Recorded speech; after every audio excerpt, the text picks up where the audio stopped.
Hi friends, ಎಲ್ಲರಿಗೂ ನಮಸ್ಕಾರ.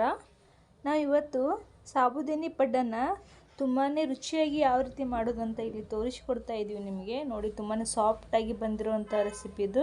ಮತ್ತು ತುಂಬಾ ರುಚಿಯಾಗಿ ಕೂಡ ಇರುತ್ತೆ ಈ ಸಾಬುದಾನಿ ಪಡ್ಡು. ಅಕ್ಕಿ ಹಿಟ್ಟಿನ ಪಡ್ಡಿಗಿಂತಲೂ ಸಾಬುದಾನಿ ಪಡ್ಡು ತುಂಬಾ ಟೇಸ್ಟಿಯಾಗಿರುವಂಥದ್ದು. ನಾವಿಲ್ಲಿ ಮೊದಲಿಗೆ 2 ಬೌಲ್ ಆಗುವಷ್ಟು ಸಾಬುದಾನಿನ ತೊಗೊಂಡಿದ್ದೀವಿ. ಚೆನ್ನಾಗಿ ವಾಶ್ ಮಾಡಿದ್ದೀವಿ 1-2 ಟೈಮ್ಸ್ ಮೊದಲಿಗೆ. ಇವಾಗ ಒಂದು ಸ್ವಲ್ಪನೇ ನೀರನ್ನು ಹಾಕಬೇಕು. ಸ್ವಲ್ಪ ಸಾಬುದಾನಿ ಮುಳುಗೋವರೆಗೂ ಮೇಲುಗಡೆ ಒಂದು ಸ್ವಲ್ಪ ನೀರು ನಿಲ್ಲಬೇಕಷ್ಟೇ.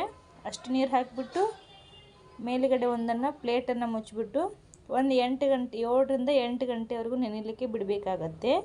ನೀವು ನೈಟ್ ನೆನೆಯಿಟ್ಟು ಮಾರ್ನಿಂಗ್ ಕೂಡ ಮಾಡ್ಕೋಬೋದು. ಅಟ್ಲೀಸ್ಟ್ 8 ಗಂಟೆ ಅಥವಾ 7 ಗಂಟೆ ಆದರೂ ನೆನೆಬೇಕಾಗೈತೆ. ನೋಡಿ, ಇವಾಗ ಚೆನ್ನಾಗಿ ನೆಂದಿದೆ. ತೋರಿಸ್ತಾ ಇದ್ದೀನಿ ನಾವಿಲ್ಲಿ ಪೂರ ಸಾಫ್ಟಾಗಿದೆ. ಈ ರೀತಿ ಪ್ರೆಸ್ ಮಾಡಿದರೆ 1ರಲ್ಲಿ 2 ಭಾಗ ಆಗಬೇಕದು. ಪೂರ್ತಿ ಸಾಫ್ಟಾಗಿ ನೆಂದಿದೆ. ಈ ಕಡೆಗೆ ಸ್ವಲ್ಪ ಅಕ್ಕಿ ಹಿಟ್ಟನ್ನು ತೊಗೊಂಡಿದ್ದೀವಿ ಮತ್ತು ಸ್ವಲ್ಪ ಚಿರೋಟಿ ರವೆನೇ ತೊಗೊಂಡಿದ್ದೀವಿ. ಇವಾಗ ಮಿಕ್ಸಿಗೆ ಸ್ವಲ್ಪ ತರಿಯಾಗಿ ಗ್ರೈಂಡ್ ಮಾಡ್ಕೋಬೇಕಾಗತ್ತೆ. ಸಾಬುದಾನಿನೂ ಹಾಕಿದ್ದೀವಿ ಮತ್ತು ಅಕ್ಕಿ ಹಿಟ್ಟು, 4 ಚಮಚ ಆಗುವಷ್ಟು ಚಿರೋಟಿ ರವೆ, ಸ್ವಲ್ಪನೇ 1 ಚಮಚ ಆಗುವಷ್ಟು ಮೊಸರನ್ನು ಹಾಕ್ತಾಯಿದ್ದೀವಿ. ಇವಾಗ ಸ್ವಲ್ಪ ನೀರನ್ನು ಹಾಕಿಬಿಟ್ಟು ನೋಡಿ, ಇನ್ನೊಂದು ಸ್ವಲ್ಪ ನೀರು ಹಾಕಲಿಕ್ಕಿದೆ. ಅದಕ್ಕೆ ಇನ್ನೊಂದು ಸ್ವಲ್ಪ ನೀರನ್ನು ಹಾಕಿಬಿಟ್ಟು ಇಷ್ಟಾದರೆ ಸಾಕು. ಈ ಹದದಲ್ಲೇ ಇರಬೇಕು. ಸ್ವಲ್ಪ ತರಿಯಾಗಿ ಇರಬೇಕು. ಅದು ಜಾಸ್ತಿ ನುಣ್ಣಗೆ ರುಬ್ಲಿಕ್ಕಿಲ್ಲ. ಇಷ್ಟಾದರೆ ಸಾಕು. ನೋಡಿ, ಇವಾಗ ಎಲ್ಲವನ್ನು ಕಂಪ್ಲೀಟಾಗಿ ರುಬ್ಬಾಗಿದೆ. ಇದಕ್ಕೆ ನಾವು ಇಲ್ಲಿ 2 ಈರುಳ್ಳಿನ ಚಿಕ್ಕದಾಗಿ ಕಟ್ ಮಾಡಿ ತೊಗೊಂಡಿದ್ದೀವಿ. ಈರುಳ್ಳಿ ಹಾಕ್ತಾಯಿದ್ದೀವಿ. ನಂತರ ಜಜ್ಜಿಟ್ಟಿರೋಂಥ ಒಂದು 3 ಹಸಿಮೆಣಸು ಮತ್ತು ಒಂದು ಸ್ವಲ್ಪನೇ ಕರಿಬೇವಿನ ಸೊಪ್ಪನ್ನು ಸೇರಿಸ್ತಾ ಇದ್ದೀವಿ. ಅದಕ್ಕೆ ರುಚಿಗೆ ತಕ್ಕಷ್ಟು ಉಪ್ಪು, ನಂತರ 1 ಚಿಟಿಕೆದಷ್ಟು ಅಡುಗೆ ಸೋಡಾನ ಹಾಕ್ತಾಯಿದ್ದೀವಿ. ಒಂದು ಸ್ವಲ್ಪನೇ ಜೀರಿಗೆ, 1 ಚಿಟಿಕೆದಷ್ಟು. ಇವಾಗ ಇದನ್ನ ಚೆನ್ನಾಗಿ ಮಿಕ್ಸ್ ಮಾಡ್ಕೋಬೇಕಾಗತ್ತೆ. ಒಂದು ಸಾರಿ ಈ ರೀತಿಯಾಗಿ ಚೆನ್ನಾಗಿ ಮಿಕ್ಸ್ ಮಾಡ್ಕೋಬೇಕು.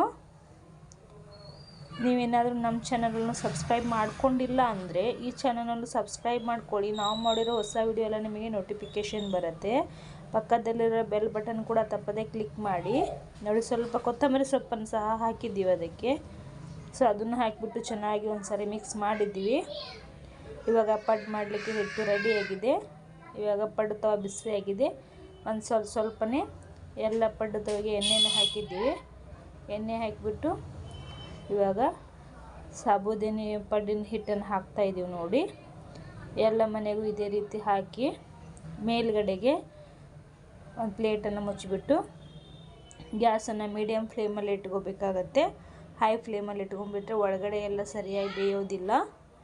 ನೋಡಿ, ಇವಾಗ ಮೀಡಿಯಮ್ ಫ್ಲೇಮಲ್ಲಿ ಇಟ್ಕೊಂಡ್ಬಿಟ್ಟು ಒಂದ್ಸಲ ತೋರಿಸ್ತಾ ಇದ್ದೀವಿ ನಾವು ನಿಮಗೆ ಎಷ್ಟು ಸಾಫ್ಟಾಗಿ ಎಷ್ಟು ಈಸಿಯಾಗಿ ಬರ್ತಿದೆ ಅಂತ. ಕೆಳಗಡೆ ಸಹ ಏನು ಸಹ ಅಂಟಿಕೋದಿಲ್ಲ. ತುಂಬಾ ಚೆನ್ನಾಗಿ ಬರ್ತಕ್ಕಂಥ ಪಡ್ಡು ಇದು. ಮತ್ತು ತಿನ್ನಲಿಕ್ಕೆ ಕೂಡ ಆ್ಯಕ್ಚುಲಿ ಅಕ್ಕಿ ಹಿಟ್ಟಿನ ಪಡ್ಡಿಗಿಂತಲೂ ಈ ಸಾಬುದಾನಿ ಪಡ್ಡು ತುಂಬಾ ರುಚಿಯಾಗಿರುತ್ತೆ. ನೋಡಿ, ಇವಾಗ ಎಲ್ಲವನ್ನು ತಿರ್ಸಿ ಹಾಕಿದ್ದೀವಿ. ನೋಡಿ, ಮತ್ತೆ ಈ ರೀತಿ ಮತ್ತೆ ತಿರ್ಸಿ ಹಾಕ್ತಾಯಿದ್ದೀವಿ. 2 ಸೈಡ್ ಕೂಡ ಚೆನ್ನಾಗಿ ಬೇಯಿಸ್ಕೋಬೇಕಾಗತ್ತೆ. ಮಾಮೂಲಿ ನಾರ್ಮಲ್ ಪಡ್ಡೆಲ್ಲ ಯಾವ ರೀತಿ ಬೇಯಿಸ್ಕೊತಿರಲ್ಲ, ಇದನ್ನು ಸಹ ಹಾಗೆ ಬೇಯಿಸ್ಕೋಬೇಕು. ತುಂಬಾ ಕ್ರಿಸ್ಪಿಯಾಗಿ ಕೂಡ ಇದೆ. ಈ ಕಡೆ ಸಾಫ್ಟಾಗಿ ಕೂಡ ಬರುತ್ತೆ ಮತ್ತು ತುಂಬಾ ಟೇಸ್ಟಿಯಾಗಿ ಬರ್ತಕ್ಕಂಥ ಪಡ್ಡಿದ್ದು. ನೋಡಿ, ಇವಾಗ ಕಂಪ್ಲೀಟಾಗಿ ಪಡ್ಡು ಮಾಡೋದು ರೆಡಿಯಾಗಿದೆ ಫ್ರೆಂಡ್ಸ್. ಈ ಕಡೆ ನೋಡಿ, ನಾವಿಲ್ಲಿ ತೋರಿಸ್ತಾ ಇದ್ದೀವಿ ಎಷ್ಟು ಸಾಫ್ಟಾಗಿ ಎಷ್ಟು ರುಚಿಯಾಗಿ ಬಂದಿರುವಂಥ ಪಡ್ಡಿದ್ದು.